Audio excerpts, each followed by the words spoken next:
subscribe my channel and press bell icon.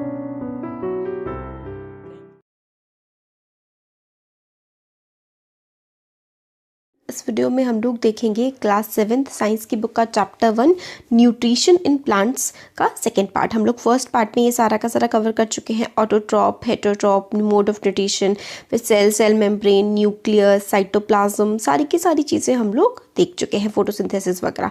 अब हम लोग यहाँ से देखते हैं कि लीव्स जो होती है ना, other than green also have chlorophyll. मतलब सिर्फ ग्रीन कलर की लीव्स में ही क्लोरोफिल नहीं होता है, बाकी सारी जो लीव्स होती है ना उनमें भी क्लोरोफिल प्रेजेंट होता है। क्लोरोफिल का क्या काम होता है? क्लोरोफिल का काम होता है ग्रीन कलर प्रोवाइड करना लीव को। मगर जो लीव्स ग्रीन कलर की नहीं होती है ना, उनमें भी क्लोरोफिल प्रेजेंट होता है।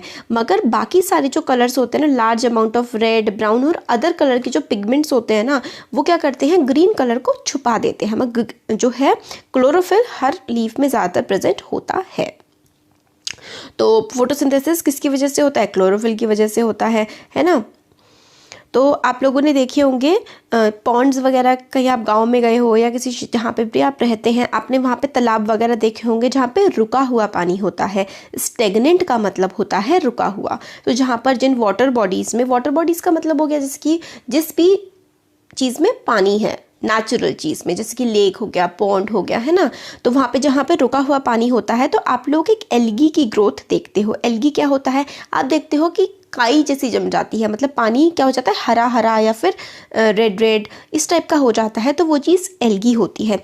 एल्गी ना जैसे ग्रीन कलर की होती है ना, तो इसमें खुद की अपने पास, मतलब इसके पास भी क्लोरोफिल होती है, और इसके पास क्लोरोफिल होती है तो ये अपना खाना जो है ना, ये खुद प्रिपेयर कर लेते हैं with the help of photosynthesis. तो जो एल्गी है क्या है? ये एक एनिमल की कैटेगरी में आता है ना, मगर ये अपना खाना खुद प्रिपेयर कर लेता है क्योंकि ये ग्रीन कलर का होता है, इसमें क्लोरोफिल होता है, और फोटोसिंथेसिस के प्रोसेस से एल्गी अपना खाना खुद बना लेता है। अब आगे आता है synthesis of food other than carbohydrate. Synthesis का मतलब होता है यूज़ करना, है ना। तो कार्बोहाइड्रेट के अलावा और क्या क्या खाना जो है प्लांट में होता है। तो हमने जो फोटोसिंथेसिस का प्रोसेस था उसमें हमने देख लिया कि कार्बोहाइड्रेट्स ये बनाते हैं। तो कार्बोहाइड्रेट किससे बने होते हैं? कार्बोहाइड्रेट्स बने होते हैं कार्बन, हाइड्रोजन और ऑक्सीजन से मिलके। और ये जो है कार्बोहाइड्रेट्स सिंथेसाइज करते हैं, मतलब इस्तेमाल करने में हेल्प करते हैं अदर कंपोनेंट्स ऑफ फूड, जैसे कि proteins and fats. But proteins are nitrogenous substances which contain nitrogen. जो प्रोटीन, ये चीज़ ना बहुत इंपॉर्टेंट है कि जो प्रोटीन होता है ना उसमें क्या होता है? उसमें नाइट्रोजन होती है। और जो प्रोटीन बनता है ना वो तभी बनता है जब प्लांट के पास नाइट्रोजन होती है। अब प्लांट्स के पास नाइट्रोजन कहाँ से आती है? हम लोगों ने पढ़ा था कि हवा में बहुत सारी नाइट्रोजन प्रेजेंट होती है, मगर जो प्लांट्स होते हैं ना वो हवा की नाइट्रोजन को यूज़ नहीं कर पाते हैं। मगर क्या है कि जो सॉइल में ना कुछ ऐसे बैक्टीरिया होते हैं जो हवा की नाइट्रोजन को कन्वर्ट कर देते हैं इस्तेमाल करने लायक फॉर्म में, और उसको सॉइल में भेज देते हैं। मतलब कुछ बैक्टीरिया होते हैं जो नाइट्रोजन प्रोवाइड कर देते हैं प्लांट को, तो फिर सॉइल में चली जाती है, और ये नाइट्रोजन जो है प्लांट एब्जॉर्ब कर लेते हैं पानी के साथ साथ। आप लोगों ने देखा होगा, सुना होगा कि जो फार्मर्स हैं, फार्मर्स अपने खेतों में फर्टिलाइजर्स डालते हैं। फर्टिलाइजर्स में क्या होता है? They are rich in nitrogen. ठीक है, नाइट्रोजन की मात्रा अच्छी होती है, क्योंकि क्या होता है ना, प्लांट्स में नाइट्रोजन की अगर कमी हो जाती है तो प्लांट की ग्रोथ पे बहुत असर पड़ता है, तो इसलिए नाइट्रोजन की ज़रूरत होती है। और नाइट्रोजन इस्तेमाल कर पाना प्लांट्स के लिए मुश्किल होता है, क्योंकि एटमॉस्फेयर में जो नाइट्रोजन है ना बहुत सारी, वो प्लांट नहीं इस्तेमाल कर सकता है। प्लांट सिर्फ सॉइल में प्रेजेंट नाइट्रोजन को ही यूज़ कर पाता है। In this way plants fulfil their requirements of nitrogen along with other constituents. Plants can then synthesise proteins and vitamins. तो इस तरीके से या तो बैक्टीरियाज की हेल्प से नाइट्रोजन यूज़ कर लेता है जो प्लांट है, या फिर वो बाहर से ऐड करी जाती है, फार्मर्स उसको ऐड करते हैं, और जब नाइट्रोजन की ज़रूरत पूरी हो जाती है तो वो प्रोटीन्स और विटामिन्स वगैरह सारे के सारे बनाता है और अपना आराम से उसको यूज़ कर सकता है फिर प्लांट। फिर other mode of nutrition in plants, हम लोगों ने क्या देखा? ऑटोट्रॉपिक मोड ऑफ न्यूट्रिशन, है ना। ऑटोट्रॉपिक की वो अपना खाना खुद बनाते हैं, मगर कुछ प्लांट्स हैं ऐसे जिसमें क्या क्लोरोफिल नहीं होती। काफ़ी सारे ऐसे प्लांट्स हैं जिसमें क्लोरोफिल नहीं प्रेजेंट होती है। अगर क्लोरोफिल नहीं प्रेजेंट होगी तो अपना खाना कैसे बनाएंगे? खाना बनाने के लिए क्लोरोफिल का, कार्बन डाइऑक्साइड का और सनलाइट का होना और वाटर का होना, इन चीज़ देखिए, कार्बन डाइऑक्साइड, वाटर, ठीक है, सनलाइट और क्लोरोफिल। इन चीज़ों का होना, इन 4 चीज़ों का होना खाना बनाने के लिए बहुत ज़रूरी है। अगर किसी प्लांट के पास क्लोरोफिल नहीं है तो वो अपना खाना कैसे बनाएगा? तो वो लोग क्या करते हैं, वो लोग हेटेरोट्रॉपिक मोड ऑफ न्यूट्रिशन का सहारा लेते हैं। जैसे कि इंसान है, हम लोग क्या है, हम लोग हेटेरोट्रॉप्स हैं, हम लोग अपना खाना खुद मतलब नहीं बनाते, हम तो पेड़ों से लेते हैं ना, हम सिर्फ उगा सकते हैं। मगर किस पे उगा रहे हैं? उगता तो पेड़ पे, ये तो हम लोग पेड़ों से अपना खाना है, फिर जानवरों से अपना खाना लेते हैं। मगर जो पेड़ हैं वो तो अपना खाना खुद बनाते हैं, मगर कुछ पेड़ ऐसे हैं जो अपना खाना नहीं बना पाते। तो इस तरीके के पेड़ों को हमारा हेटेरोट्रॉपिक मोड ऑफ न्यूट्रिशन कहते हैं। आप लोगों ने देखा होगा येलो से कलर की ब्रांचेस लटकी रहती हैं कई बार, किसी एक प्लांट के ऊपर बिल्कुल दूसरा प्लांट येलो सा कलर का बेल जैसा लटका रहता है। अभी हम पिक्चर में देखेंगे तो वो जो प्लांट है ना, वो उस प्लांट का नाम है कसकोटा, या फिर हम उसे अमरबेल कहते हैं। ये प्लांट क्या करता है, ये दूसरे प्लांट से चिपक जाता है और उस प्लांट के सारे न्यूट्रिशंस लेने लगता है। और क्योंकि अमरबेल में खुद के पास क्लोरोफिल नहीं होता, इसलिए वो रेडीमेड बना बनाया खाना दूसरे प्लांट से लेता है उसके ऊपर चढ़ करके। और प्लांट जिस पे वो क्लाइंब कर रहा होता है, वो जिस पेड़ पे चढ़ा हुआ होता है, उसको हम होस्ट कहते हैं।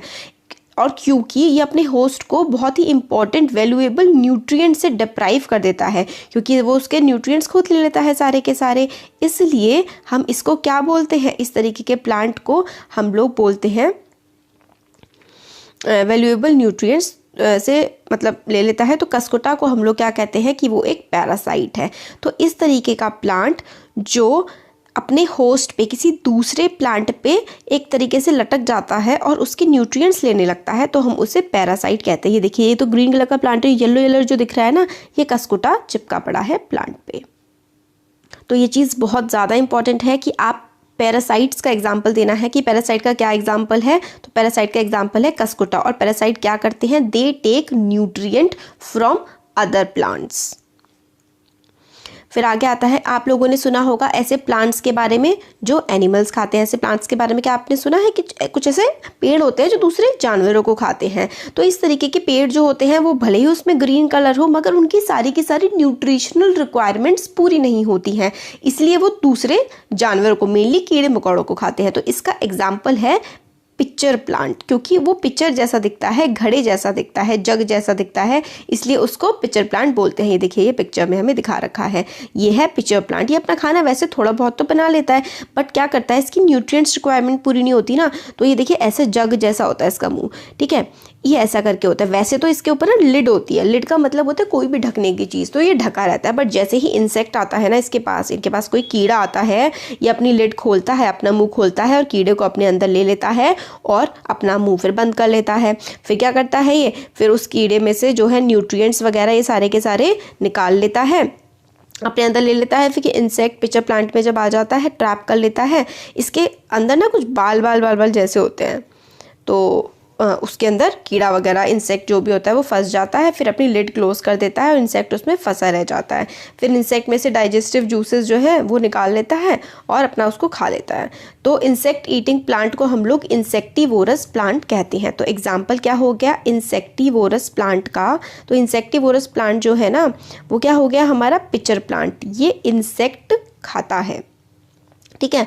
तो अब क्वेश्चन पूछा जाता है, is it possible that such plant do not get all the nutrients from the soil in which they grow. हाँ, इसीलिए तो वो क्या करते हैं, मतलब वो सारे के सारे न्यूट्रिएंट्स सॉइल में से नहीं ले पाते ना, इसलिए वो जानवर खाने लगते हैं, कीड़े पकौड़े। अब बूझो कंफ्यूज हो गया है कि अगर पिक्चर प्लांट ग्रीन है तो और फोटोसिंथेसिस करता है तो अपना खाना मतलब इंसेक्ट से क्यों लेता है। तो मैंने आपको आंसर बता दिया है कि अपनी न्यूट्रिएंट्स रिक्वायरमेंट को पूरा करने के लिए। अब आते हैं सेफ्रोट्रोफ्स। सेफ्रोट्रोफ्स क्या होते हैं, आप लोगों ने बाजार में मशरूम के पैकेट देखे होंगे, है ना। और आप लोगों ने कई बार क्या होता है, इस तरीके का स्ट्रक्चर उग जाता है, जैसे कि बारिश का मौसम होता है तो एक छतरी जैसी कई बार आपको उगी हुई दिखती है। तो ये मशरूम जो है और ये अम्ब्रेला लाइक जो स्ट्रक्चर होता है जो सड़ी हुई लकड़ी वगैरह पे उग जाता है, ये भी क्या होता है, एक तरीके का न्यूट्रिशन का मोड होता है। तो इसमें हम लोग देखते हैं, फिर हमें एक्टिविटी बता रखी है कि हम अगर ब्रेड लें, ब्रेड को हम लोग 3-4 दिन गीला करके उसको छोड़ दें, 3-4 दिन बाद देखेंगे तो उस पर ग्रीन ग्रीन सा ब्राउन सा कुछ लेयर्स ही जम के आ जाती है, उसको हम लोग कहते हैं फंगस।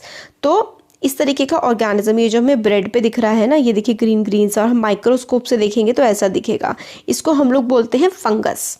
फंगी बोलते हैं या फंगस बोलते हैं।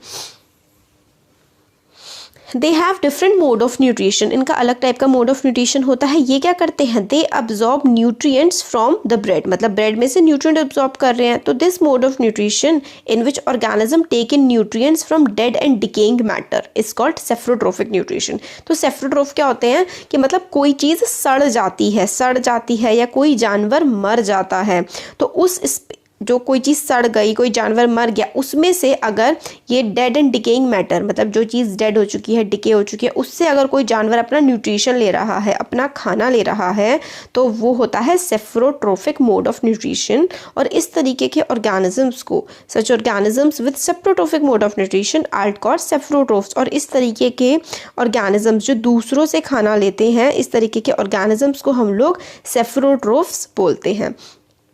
फंगस जो है वो पिकल होता है अचार, लेदर पे, कपड़ों पे, और मतलब बहुत सारी जगह ये ग्रो करता है, ह्यूमन बॉडी पे भी ग्रो कर जाता है। तो हॉट और ह्यूमिड वेदर होना चाहिए इसके लिए, मतलब गर्मी होनी चाहिए, और ह्यूमिड का मतलब होता है नमी होनी चाहिए काफ़ी लंबे समय तक। इसलिए क्या होता है, बरसात के मौसम में चीज़ें बहुत ज़्यादा ख़राब हो जाती हैं। फंगस के जो स्पोर होते हैं ना, फंगल स्पोर्स जो हैं वो हमेशा प्रेजेंट होते हैं एयर में, और जब भी इनको हॉट और ह्यूमिड एनवायरनमेंट मिल जाता है, हॉट और मतलब थोड़ा गीला एनवायरनमेंट मिल जाता है, उस पर बैठ जाते हैं, जर्मिनेट करने लगते हैं, ग्रो होने लगते हैं, मतलब बढ़ने लगते हैं। तो आप खुद को कैसे बचा सकते हैं इससे, तो भाई नमी नहीं बढ़ने दीजिए, और कोई चीज़ गर्म नहीं ना रखें बहुत ज़्यादा, और उसमें मतलब गर्म हो तो उसमें नमी ना हो, अगर नमी नहीं होगी तो फंगस ग्रो नहीं करेगी। कुछ और ऑर्गेनिज्म होते हैं जो लोग, जैसे दो अलग अलग ऑर्गेनिज्म है, वो लोग साथ में रह रहे हैं और न्यूट्रिएंट्स एक दूसरे से शेयर कर रहे हैं। मतलब एक तो जो है इंसान कह रही हूँ, एक जानवर तो न्यूट्रिएंट प्रोवाइड कर रहा है, दूसरा जानवर रहने की जगह यानी कि शेल्टर प्रोवाइड कर रहा है। तो इस तरीके की रिलेशनशिप को कि भाई एक जानवर तो क्या कर रहा है, न्यूट्रिएंट दे रहा है, खाना पीना ला रहा है, एक रहने की जगह दे रहा है, और एक दूसरे की ये हेल्प कर रहे हैं। तो इस तरीके के रिलेशनशिप को हम सिम्बायोसिस कहते हैं। मतलब वो लोग एक दूसरे की हेल्प कर रहे हैं। जैसे आप हो, सपोज करिए आपका नाम ए है और आपके फ्रेंड का नाम बी है। आप जो है, आप क्या कर रहे हैं, आप खाना ला रहे हैं, और आपका फ्रेंड जो है वो रहने की जगह दे रहा है। तो आप दोनों मिल बांट करके काम कर रहे हैं ना। तो यही जो प्रोसेस होता है, ये सिम्बायोसिस का प्रोसेस होता है। एग्जाम्पल के लिए, कुछ fungi live inside roots of plant. कुछ फंगीज जो होते हैं वो प्लांट की रूट में रहते हैं, और प्लांट जो है उनको न्यूट्रिशन प्रोवाइड करता है। Plant provide nutrient to the fungus and in return fungus provide water and certain nutrients। मतलब प्लांट कुछ फंगस को न्यूट्रिएंट प्रोवाइड करता है, और फंगस प्लांट को क्या देता है, पानी देता है और कुछ न्यूट्रिएंट्स देता है।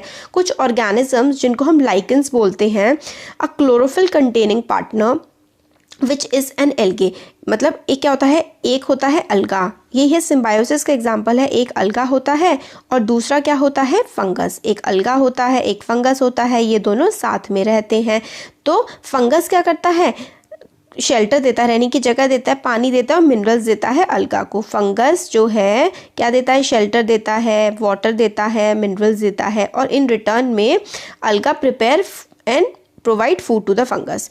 तो ये फंगस क्या दे रहा है, फंगस रहने की जगह पानी मिनरल दे रहा है ना। और अलगा क्या दे रहा है, अलगा दे रहा है उसको खाना, पका पकाया खाना दे रहा है। तो fungi and algae, algae and fungi, ये भी क्या है, एक सिम्बायोसिस का टाइप है। तो ये भी आप लिख सकते हैं। आगे आता है how nutrients are replenished in the soil. Replenished in the soil का मतलब होता है कि किस तरीके से जो न्यूट्रिएंट्स हैं वो सॉइल में दोबारा से बनते हैं। आप लोगों ने देखा होगा कि फार्मर्स मैन्योर्स, मतलब खाद फर्टिलाइजर्स वगैरह फील्ड्स में डाल रहे हैं। जो गार्डनिंग करते हैं, जो पेड़ लगाते हैं, वो लोग भी अपने खेतों में जो है खाद वगैरह डालते हैं। तो वो क्यों डालते हैं, क्योंकि क्या होता है ना, न्यूट्रिएंट्स की, मिनरल्स की कई बार कमी हो जाती है। उस कमी को पूरा करने के लिए ऐसा किया जाता है।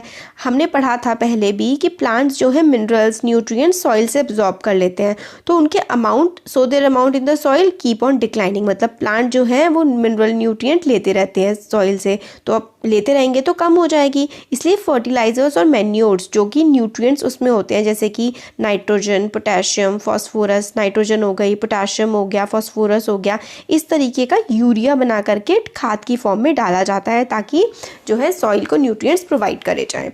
मगर क्या है ना, कि यूजुअली जो क्रॉप्स है ना वो काफ़ी सारी नाइट्रोजन जो है वो absorb a lot of nitrogen and the soil becomes deficient in nitrogen. Crops बहुत ज़्यादा नाइट्रोजन भी ले लेती हैं और सॉइल में नाइट्रोजन की कमी हो जाती है।